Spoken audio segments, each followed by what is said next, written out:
Torej, je bilo dopuščeno, da so ta prostor že pred približno letom dni zasedle določene skupine ljudi, ki so se poimenovali kot skvoterji in ne glede na to, da je sam objekt z odločbo določen kot neuporaben in celo nevaren za kakršnokoli bivanje, so te skupine si ne glede na vse to, ta prostor podredile, zasedle in ga uporabljajo za svoje vsakovrstne dejavnosti. Potem seveda bi morali v tem času, ko ne zagotovi neke trajne rešitve, tudi poskrbeti, da se prostor primerno uporablja za neko koristno dejavnost.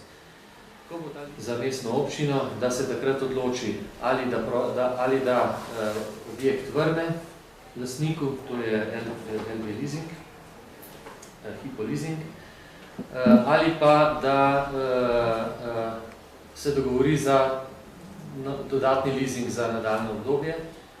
No in za mene je tudi izredno sporno to, da je pod krinko različnih teh skupin, ki se proglašajo kot neka kulturne, progresivne skupine, društvo, potem politične skupine, kot to društvo politični laboratorij, skupine, ki so blizu nekaterim anarhističnim gibanjem,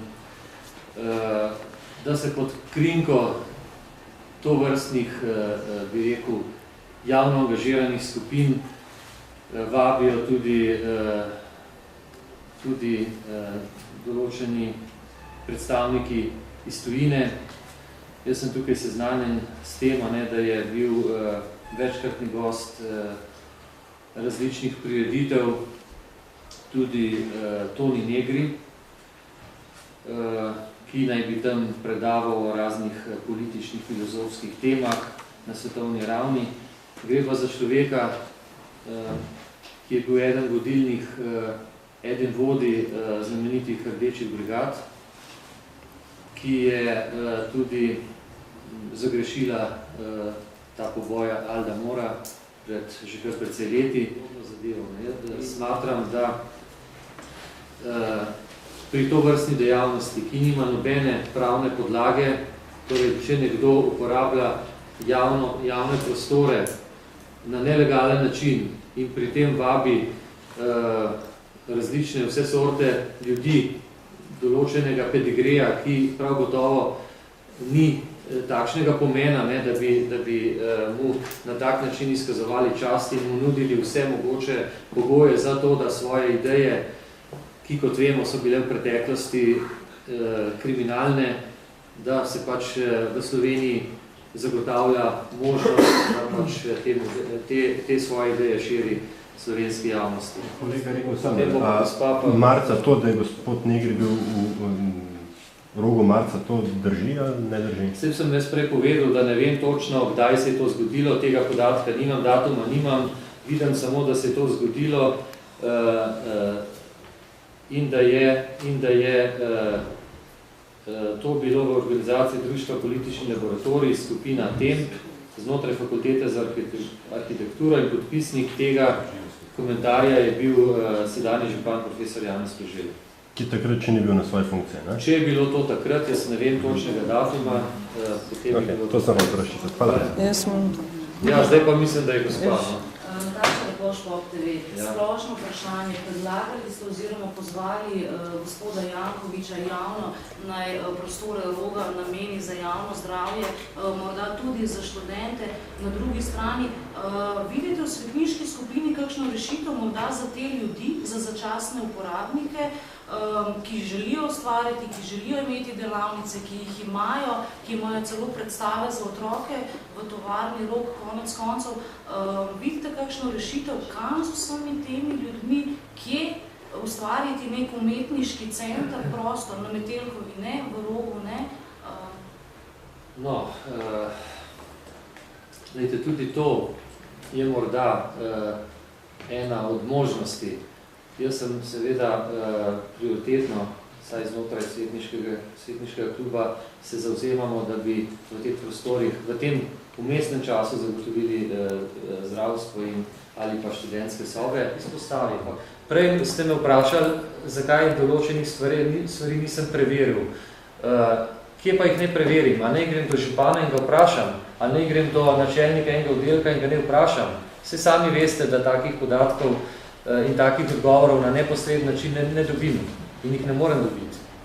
Tako da je orožje ali pa orodje tistih svetnikov, ki niso znotraj županove koalicije, ravno ta, da določene dileme, ki se pojavijo, določeni problemi, ki so, in to je problem, ne morete reči, da ni problem, pejte do ljudi, ki stanujejo v okolici in boste slišali, kako strahoviti problemi so to. Pa in verjamete tako čist. Ja, komu pa ne verjamem? Greste do ljudi, ki so vsekakor razburjeni zaradi vsega dogajanja.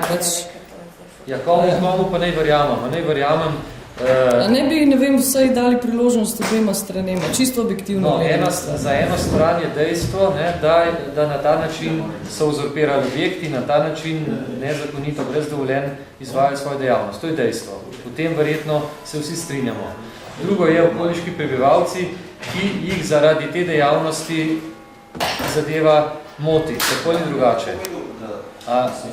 Zdaj gre za to, ali jaz ne verjamem, ali gre za to, da ne verjamemo tem pripombam teh prebivalcev, ali jim verjamemo, zakaj jim ne bi verjeli. Me zanima, kdaj ste bili vi nazadnje v prostorih Roga in kaj ste videli tam? Takrat, ko sem kupil kolo. In kako je to zgleda, kjerga leta je bilo to? To je bilo že precej let nazaj. In zdaj niste šli tega pogledati? Ne, Ne, zanima me konkretno, ko ste pač prej, če lahko sem malo, prosim, ko ste prej omenili, da ste se pogovarjali z tistimi, ki živijo v bližini teh prostorov. Pa me zanima, kako to, da niste stopili v Rog in še vprašali ljudi, ki tam živijo, kako gledajo na to. Tudi v prostore Kolizeja nisem stopil takrat, ko smo zvedeli, da je zadeva nevarna za to, da vstopaš noter. Kolizej se je podrl, ampak se je Rog še ni podrl, vendar pa tudi za Rog velja odločba, da je gibanje oziroma prebivanje v njem nevarno. Ampak niste nič vas ni firbec smatrali, da nevarno bi bilo za kogarkoli, da vstopa v tak objekt, ki je nevaren za bivanje. Ampak vse objekt ne rabite stopiti, če bi šli pogledati, bi videli, da so tam, koliko objektov je tam pač, ne vem. Lahko stopite tudi skozi glavni vhod, pa pogledate, kako zgleda. Povedal sem, da objekt ne nameravam stopiti, dokler je pač v takem stanju. Vem pa, kje je ta objekt, kot rojeni Ljubljančan se tudi danes veliko krat sprehajam, oziroma sprehajam pač hodim mimo. Tako da zelo dobro poznam, kakšen je ta objekt, poznam ga tudi odprej, vendar je seveda zdaj v propadanju.